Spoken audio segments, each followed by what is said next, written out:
Well, thank you for coming to this second session of our sociology seminar, and I'm delighted to introduce Angélica Thumala from the University of Edinburgh, who has written extensively on a variety of topics dealing with Latin America, sociology of religion, cultural sociology, and more recently on the topic of reading and books. And one of her latest works is called Cultural Sociology of Reading. And the topic today is obviously related to this. So yeah, please. Yeah.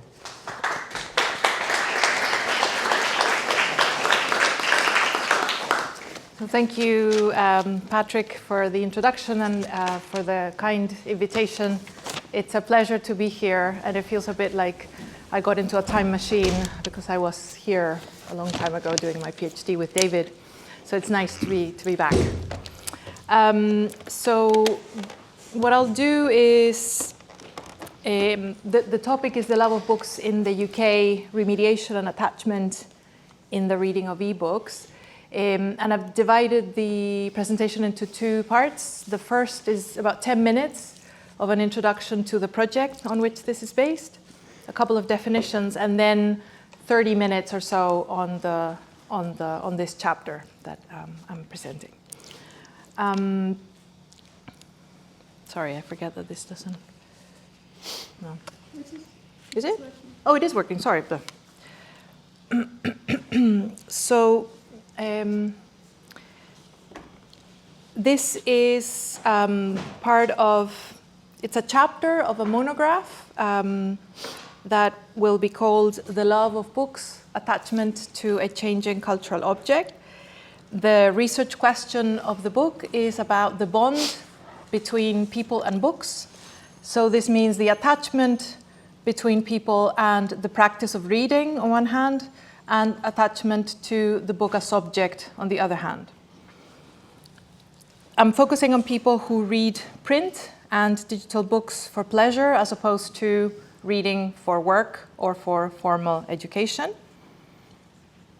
And I'm developing a cultural sociology of reading that focuses on meaning, materiality, aesthetic experience, and that engages, amongst others, theories of attachment, theories of iconicity, and theories of ritual and remediation. The argument of the book is based on my interpretation of two sets of qualitative material.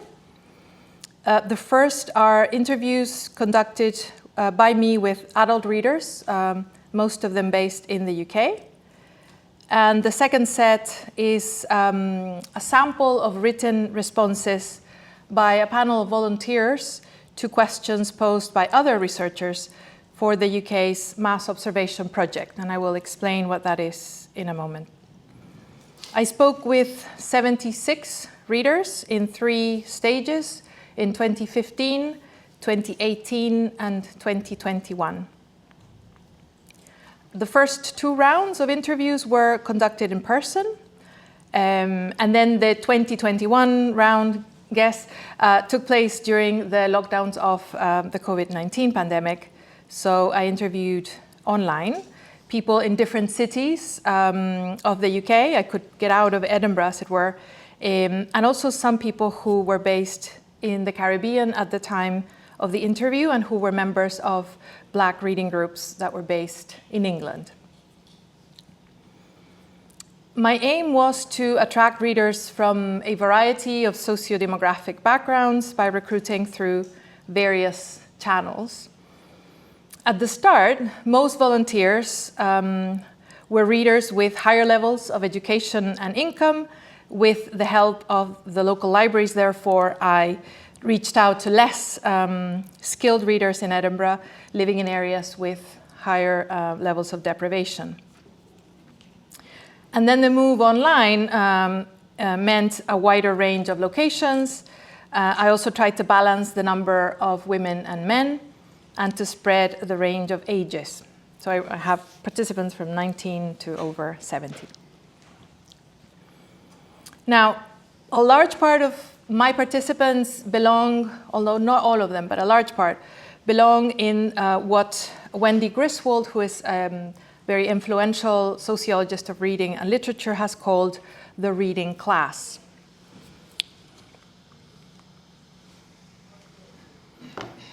This is the minority of people who read books for pleasure on a regular basis.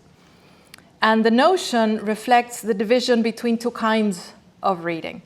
Reading as a matter of fact practice of just about everyone, and the reading of literature, serious nonfiction, and the quality press as an esteemed, cultivated, supported practice of an educated elite. The reading class tend to have higher levels of education, disposable income, and leisure time.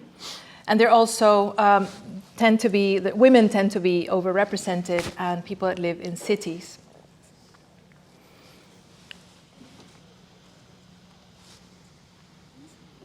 The group that I finally assembled, there's an overlap with the reading class, but not entirely, because they do not only read serious, highbrow material. They also read other stuff that is less acclaimed by the critics.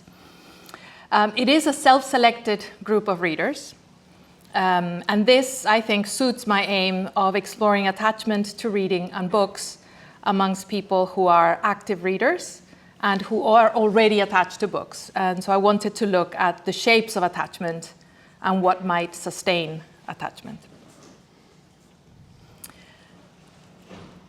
The questions that I asked cover reader identity, personal history of reading, practices and routines, questions about the material, comparisons between digital and print reading, the impact of reading on people's lives, and social norms around reading, which is highly valued in the UK.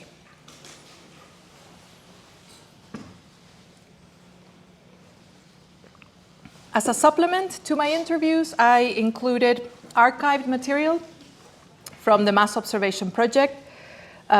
This is a popular anthropology project that started in 1937, then was interrupted in the 50s and was restarted in 1981 and is ongoing.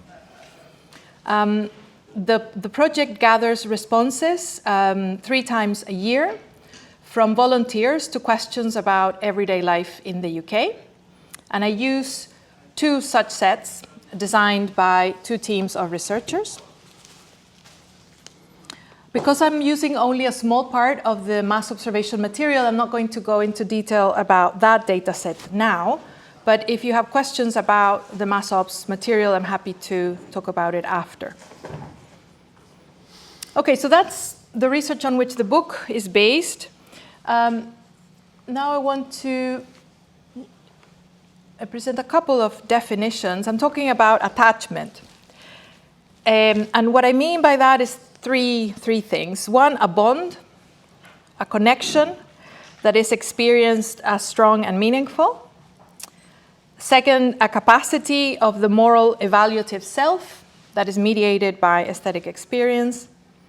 And third, a long-lasting affective response to the practice of reading and to books as objects with aesthetic and symbolic power. So a bond, a capacity of the moral self, and a long-lasting effect.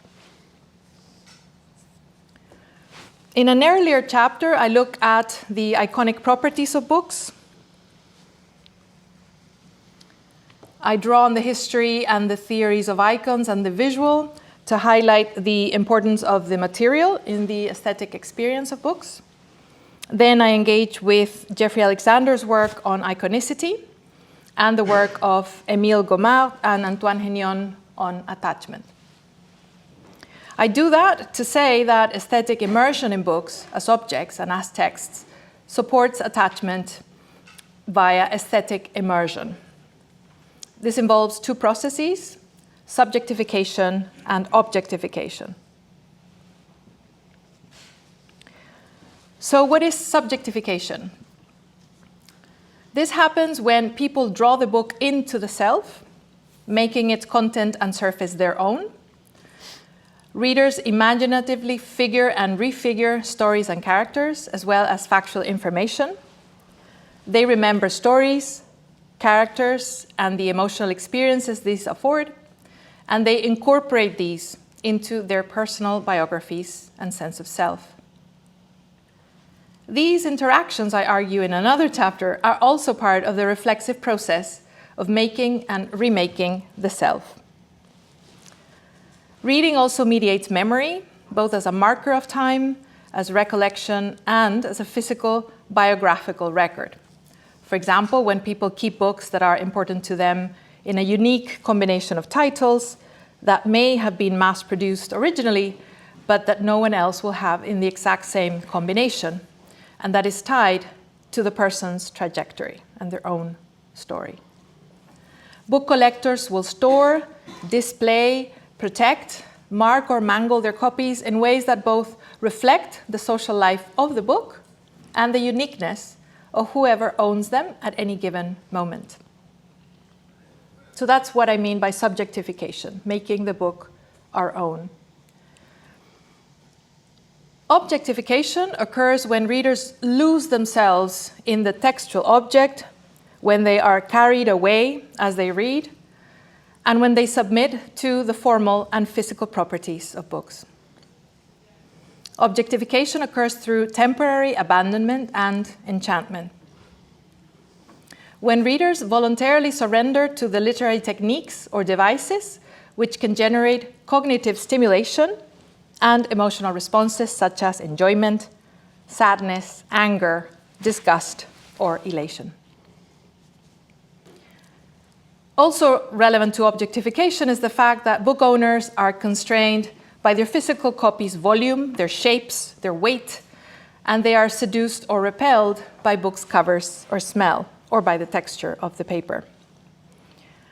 So after I place the material as a central element of the aesthetic experience of the books, I ask, and this is the chapter, finally, this is what I ask in this chapter, whether the differences in the surface material properties of the codex and ebooks lead to differences in readers' attachment, and how do readers experience the separation of content and device in electronic books.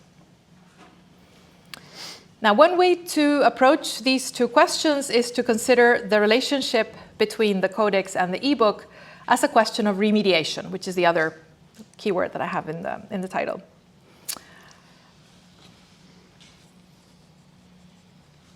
In J. Bolter and Richard Grusin's definition of the year 2000, which has been very influential, a remediation has features that emulate another medium, but that also claim to improve on it. Remediation is that which appropriates the techniques, forms, and social significance of other media in an attempt to rival or refashion them in the name of the real. And the real is an important term to which I will return.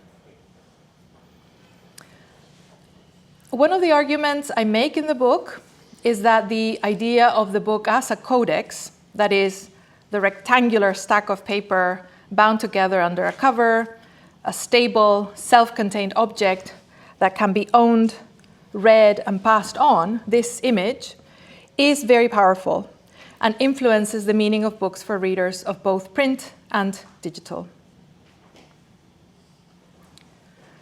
While books' forms and functions and the way people engage with them have changed over time, as they have moved from scrolls to codices to ebooks and different forms of reading, present-day book lovers operate under what we could call the spell of this stable notion that clashes with historical transformations.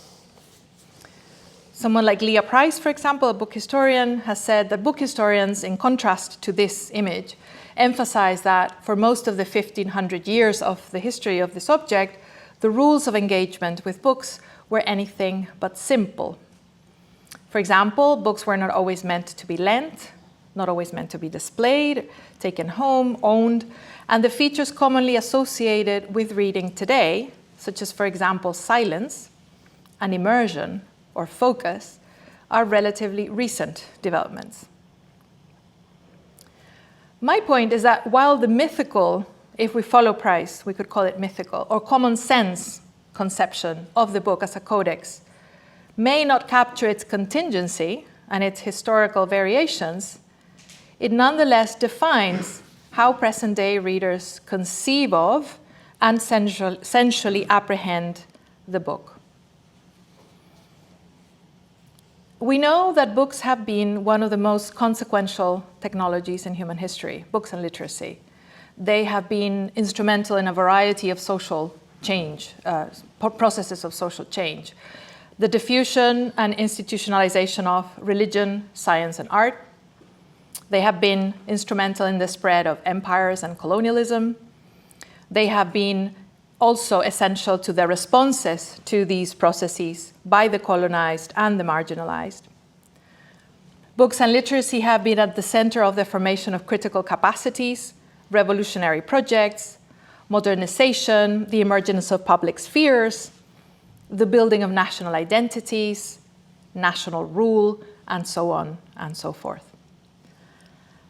The richness and complexity of these histories, their darkness and their light, I think, are contained in the image feeling of the book as a codex and are behind its iconic power, a power that radiates over or that illuminates the reading experience today.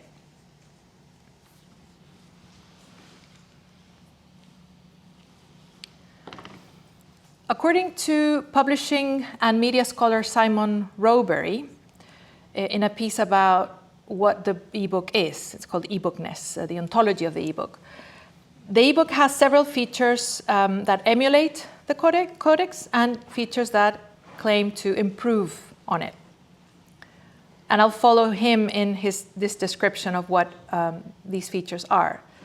So ebook hardware development has converged on a dedicated reader with an average screen size of 6 inches or 15 centimeters, depending on the maker, which seeks to replicate the experience of reading single handheld print books, such as paperbacks and some hardbacks.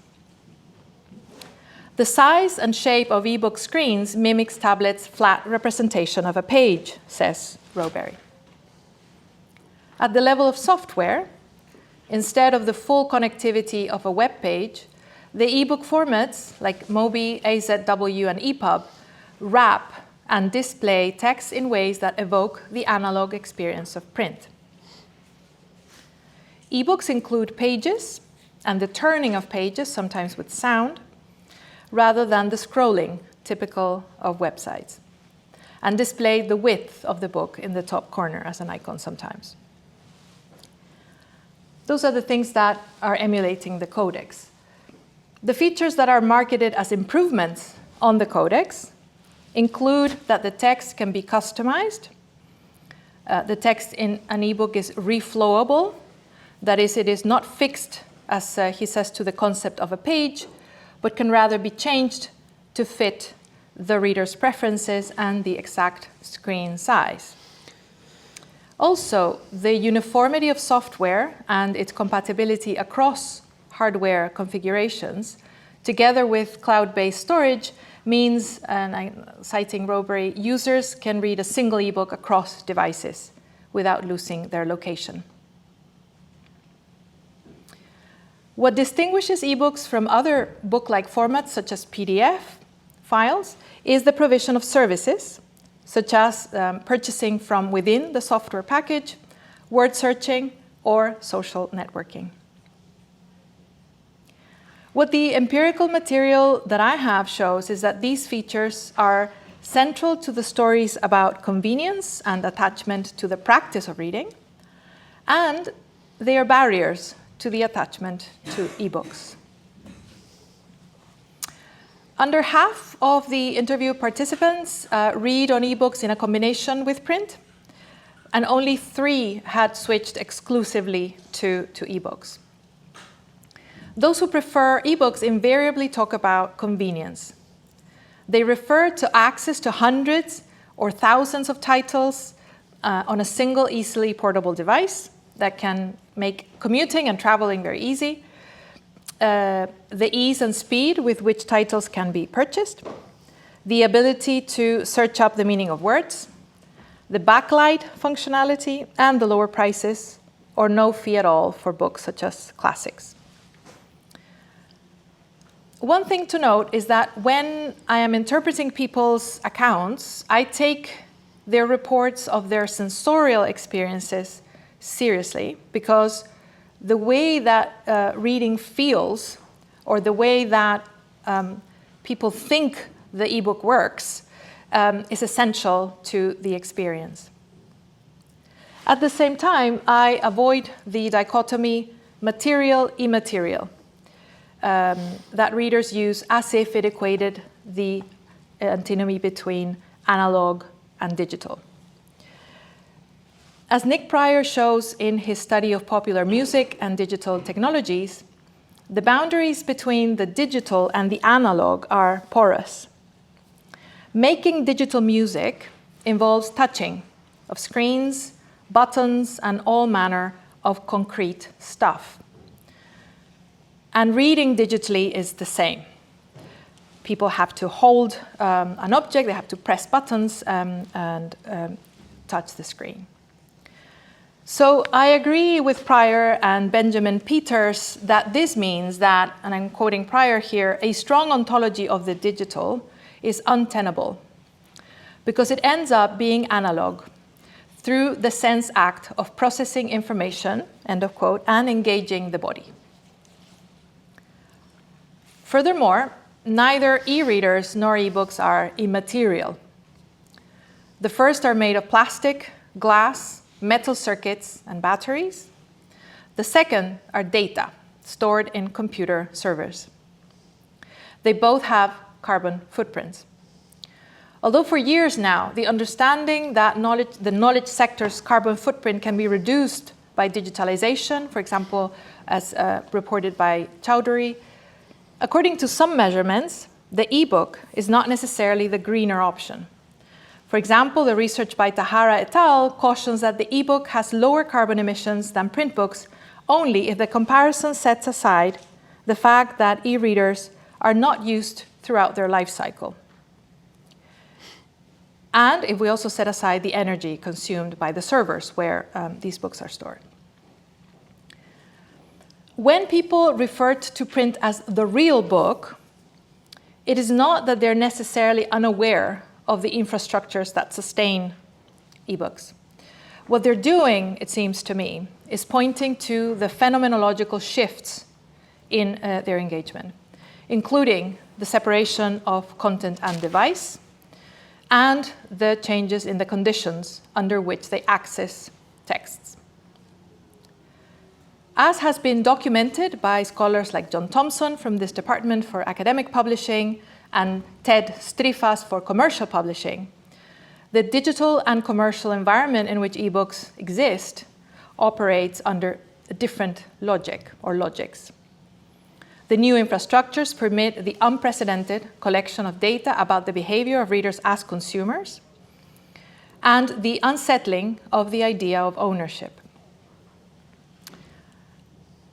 As Steve, I can't pronounce his last name, Strifas writes, I'm quoting, ebooks portend a shift away from the widespread private ownership of sellable consumer goods to the periodic licensing of intellectual properties, end of quote.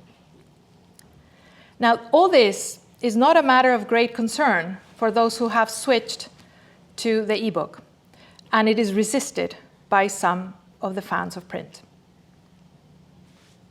So I'll show you three examples of things that the people that have switched to ebooks say about the experience. Jessica is a 32-year-old American living in Edinburgh. She's a marketing consultant, and she reads fiction and collects cookbooks, but is unsentimental about print, and she had no problem in switching.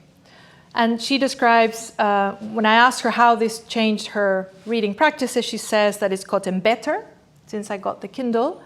It's the best thing ever because you don't have to physically buy a book or carry a book with you. It's just so easy to buy. that has really changed the way I read. It is just so easy. Before, I would finish a book and I'd be like, oh, I have to buy another book. And she talks about the anxiety of having to plan in advance what she was going to read, where she was going to get it. That ends with the ebook. And then she says, and I would have to wait until I bought one. Now it's just instant. Everything is instant.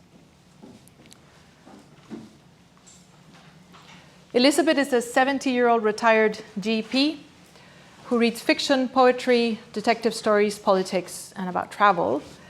And she talks about the comfort of reading. I like the e-reader because I can look up strange words in the dictionary. If you touch it, it allows you to look it up on Wikipedia or whatever. I like that facility. I find myself touching the page of a book. So when she goes back to print, she has already trained herself and tries to click on words. And she says, I wanted to start working. And there you see the sort of the confluence of the analog and the digital. And she finds books uncomfortable now because she has arthritis in my hand as well as having a stroke.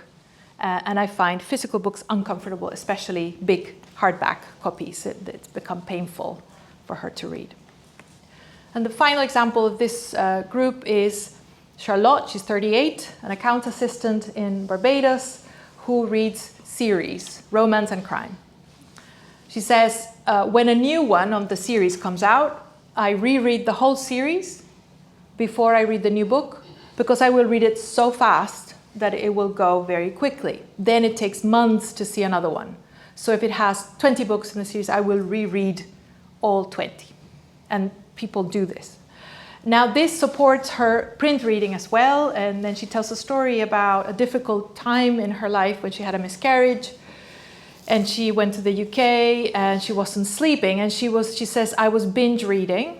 I would literally read a book no matter what time of the day or night it was. I would get up, pick up another one. It didn't matter if I had read the book before. I just got up, got another book, and then I would see morning had started, and I'd be like, oh, I need to go to work. I did that consistently for weeks and weeks because my mind just would not let me rest.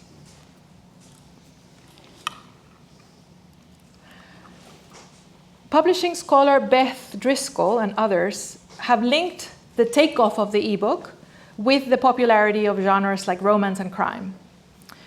For people like Jessica and Charlotte, who like to read series and to get the next text or the next title quickly, the ebook couldn't come any sooner. For ebook readers, convenience is experienced as an increase in control that enhances the subjectification of the practice of reading and the objectification involved in getting lost in the book, because it enhances their ability to mold their reading to their circumstances and to their bodies. Now I'm going to show you 3 examples of reasons for not using ebooks and for preferring print.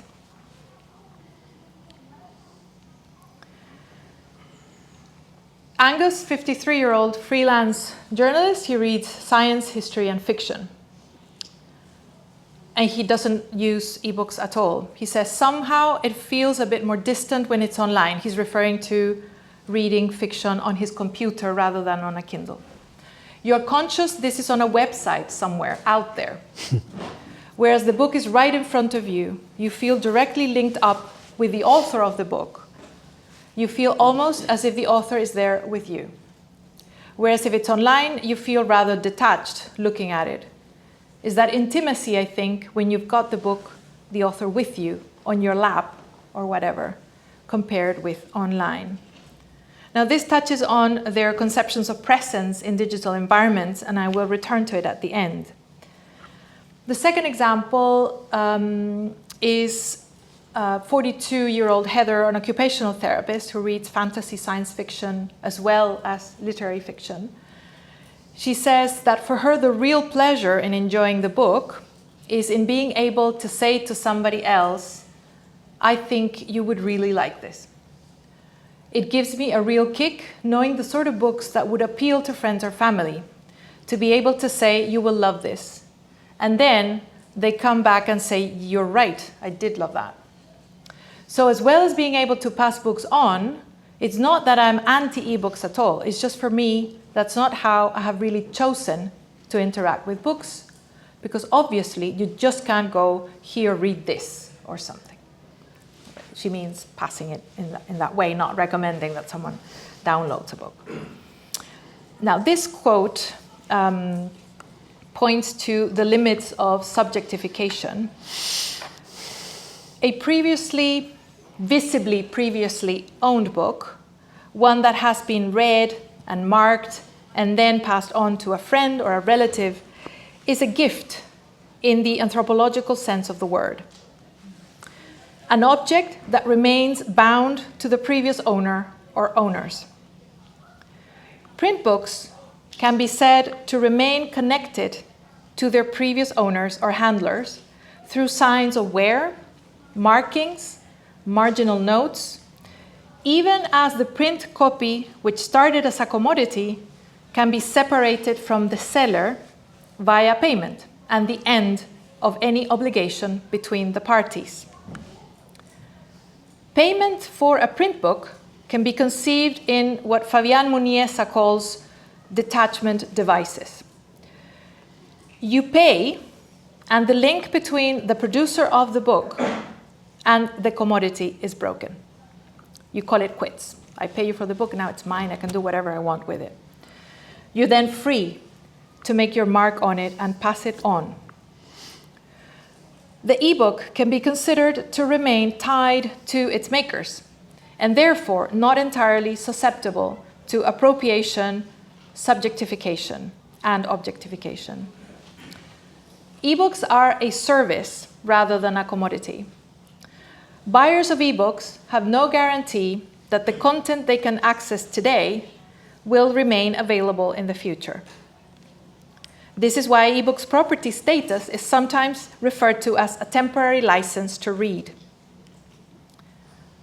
Readers also know that both the software and the hardware which makes their ebooks readable today will require constant updates and will one day, like cassettes or VHS, become obsolete.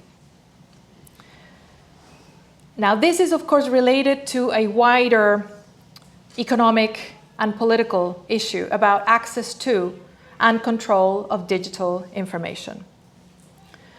In his examination of ebook production and circulation, Ted Strifas warns about, and I quote, the growing power of holders of intellectual property rights to make information appear and disappear whenever they see fit, often for a fee, end of quote. Ownership of a lasting object is of crucial importance to readers who wish to continue reading print, but it is not a concern for those who value convenience over subjectification of the book as an object. The final example I wanted to give was Elizabeth, a 19-year-old university student, in case you're thinking, oh, this is just the retired people in your sample that are holding on to their books. The data from the publishing industry also refers to young people having a preference for print. She says, I like print because I like to hold it. It is also being able to see your progress instead of seeing a percentage or something, like the heft of the book. I don't know how, but it does feel different looking at the thing. Although the more I get used to it, the less difference there is on the e-reader. And I think by that she's referring to the story, how she engages with the content. But yes, I do prefer to hold the book and being able to turn the page physically and touch the paper and experience it. And also being able to loan it to somebody. Again, the idea of connecting and bonding with others through books. She wants to, she has a plan of bequeathing all her books to her cousins. She comes from a large family and she wants to pass her books on to her cousins in the future because she got books from her cousins. And have them read it and have their thoughts and return it. I feel a little bit more connected to the book and the story and then to other people who might want to read it on paper rather than on the e-reader. Okay, so the material that I have, I think, shows two things. One is that the ebook supports subjectification and attachment to the practice of reading, and to favorite genres because it accelerates access, it expands portability, and it gives a sense of enhanced control and adjustment to the changes in the body and the personal circumstances. It also shows that for those who prefer print, books as objects that can be touched, held, smelled, stored, and then given to loved ones as a form of sustaining their reading as well as sustaining meaningful social connections. These are affordances that are specific to the codex, which are highly valued and that feed the practice.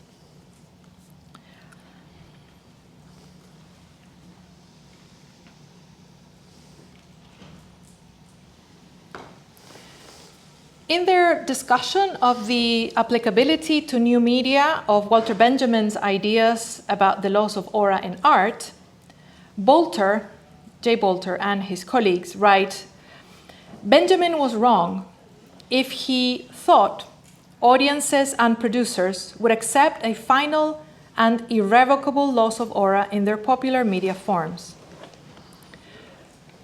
What Benjamin identified was not the end of aura, but rather an ongoing crisis in which the experience of aura is alternately called into question and reaffirmed. End of quote. In their summary of Benjamin's argument in The Work of Art in the Age of Mechanical Reproduction, they note that the reverence elicited by works of art that Benjamin called aura belongs to works of art that are unique. And this part of his work is well known. You probably all have read this. Reproduction is a threat to the experience of the here and now, afforded by traditional art, right? Where the physical presence of a painting or a sculpture paradoxically produces a sense of remoteness and reverence towards its unique history. The automatic, reproductive technologies of film and photography, on the other hand, mean the decline of aura.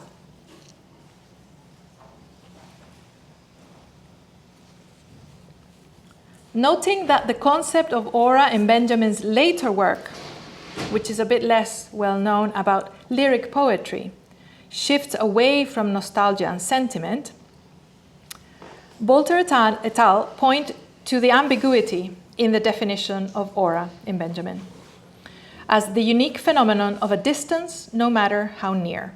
That's how Benjamin phrases it.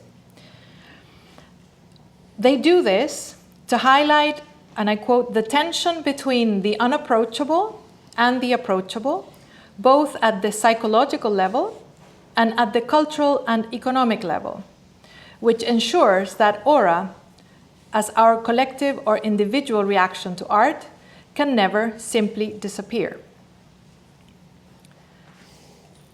Their overall argument is that the media landscape is characterized by a state, as I said, of constant crisis and of aura's concomitant desacralization. The non-hierarchical coexistence of an auratic and a reflective style in media production and consumption. And by reflective, they mean something that reveals rather than conceals their own representational techniques. Discussing virtual reality technologies, Bolter et al. Remind us that any medium, and that's I think the quote that I have there, can potentially generate a sense of presence if the user is made to forget the technology, which becomes transparent. A media technology's capacity to generate aura depends on the degree to which it convinces the user that she is in the presence of the authentic. The accounts by readers seeking to explain their adoption or resistance to ebooks presented in this chapter show that the ebook is a reflective, opaque digital object, one not different enough to be apprehended with independence of the codex.